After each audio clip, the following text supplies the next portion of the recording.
Hey everyone, welcome back to another vlog where I'm playing in the World Series of Poker Circuit event, trying to grab a ring at Thunder Valley in Northern California. Good as time as any to remind you guys that my World Poker Tour action is available on StakeKings right now. You can go here. I've already almost sold out one of my bullets. We got 8 million in guarantees available, so make sure you get your action while you still can. Let's hop into this one. Before playing in this event, I drove down to Disneyland with my fiance to get some time away, decompress. Poker can be very stressful. And we also were down there to do some of our cake testing for our upcoming wedding in 2024. Ate a ton of cake, had a blast at Disneyland. Now I'm ready to play some cards.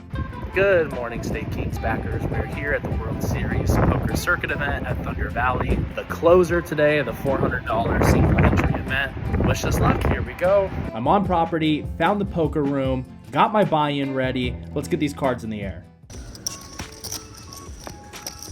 I am ready to battle. Starting stacks are 15,000. Blinds are 200, 300, 300 when I sit down. There is a middle position open limp. And the button min raises it just to 600. I'm not folding a pocket pair to a min raise even if I'm in the small blind. So I call to set mine, and so does the big blind. Flop is relatively favorable. 2, 4, 6 with 2 spades. I've got the third pair, a gutter to the 5, and a backdoor baby flush. So I'm gonna check to see a cheap turn and play in flow. Checks all the way to the button, who leads for 1,000.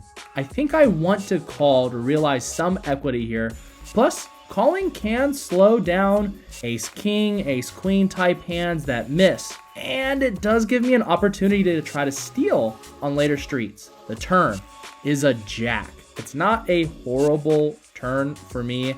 A jack can absolutely still be in my perceived range. And it's a bad card if my opponent is holding ace king, ace queen type hands. I check again to stay in flow, and the button checks it back. The river pairs the board, and since I am putting my opponent on ace king, ace queen hands, he's definitely going to call most smaller bet size I put out. I'm going to decide on a lead here. Remember, it's important to do everything at the poker table with intent. I believe in the moment my intent was to bluff and try to steal the pot, but if I would have slowed down and maybe have decided to bet small for thin value with my pocket pair, having capped my opponent on a narrow range and a lot of missed hands, I think the action still would have been the same, but the purpose of which I'm conducting the action would have been completely different. Anyway, I lead out for 1,500, get called, so that can't be good news. I sheepishly turn over my threes, and I'm good. It was an ace-king hand. Really good read there, I think.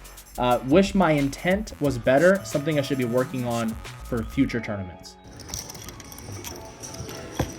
A couple hands later, I pick up a small pot with pocket queens, which leads us to our next hand, where I am in the big blind. Blinds are now 200, 400, 400. Middle position, player. Min raises it up. I've got a connected ace. I'm going to defend, so we're going to go heads up to a flop. Flop comes semi-favorable. We flop an ace. You know, we have kicker problems, but we'll have to deal with that later. Check and flow to the pre-flop aggressor, who leads small for 1,000. Not going anywhere. I flop top pair, so I come along for the ride. The turn is a queen, and when I check again to the pre-flop aggressor, he does this little pump fake with his chips. Bush league, in my opinion, and what that means to me is he's probably c-betting way too wide here.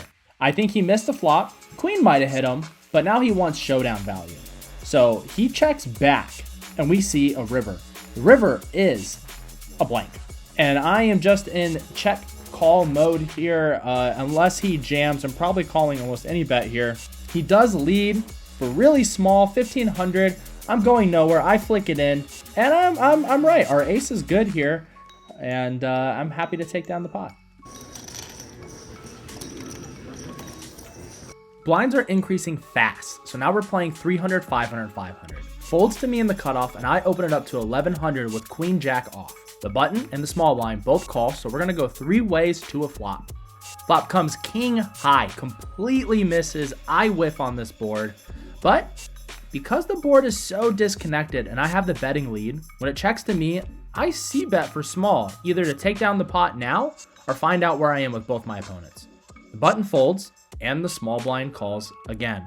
Warning signs are flashing in my head.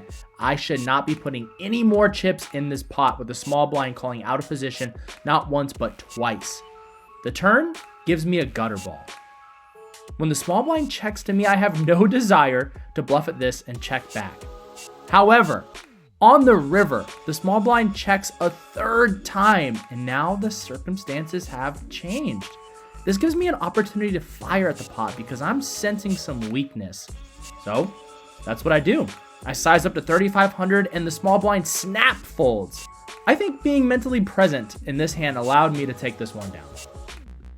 All right, first break of this WSOP closer. We are roaming the property.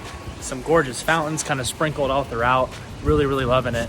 Oh, coconut pool and bar. Might have to hit that later. Starting stacks for 20,000. We're up to 25,000. Things are going smooth. The table's pretty understandable, reasonable. They're making conscious plays that there's logic behind them, so the reading ability is a little easier here at the table. Wish us luck. We're gonna go back in 300, 600, 600 at 25,000 in our stack. So we're doing pretty good.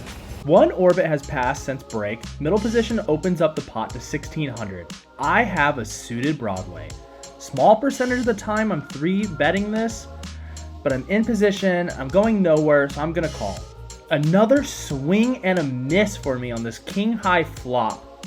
I do have an overcard and a double backdoor draw to the straight and flush. So when middle position leads into me, I float one time. The turn is a 10.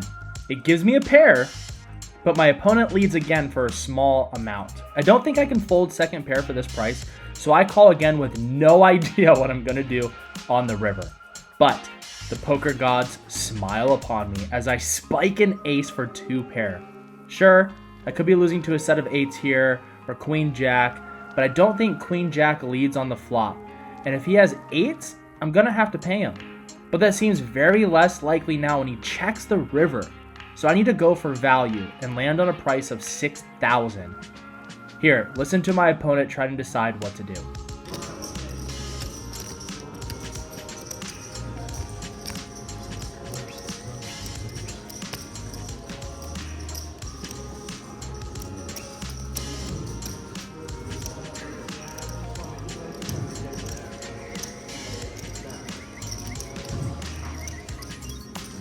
We get the fold and take down this pot.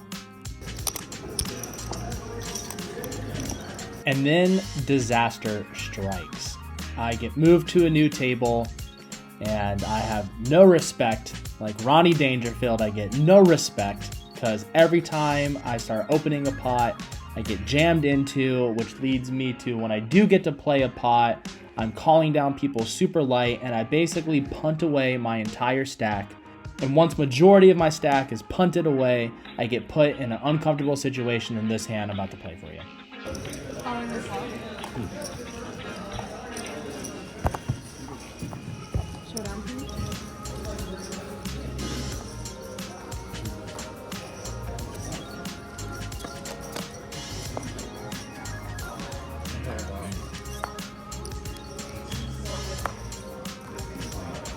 My opponent basically flops me dead with a set of jack. I was drawn to a queen. It's very wild how quickly tournament poker can just turn on you like that.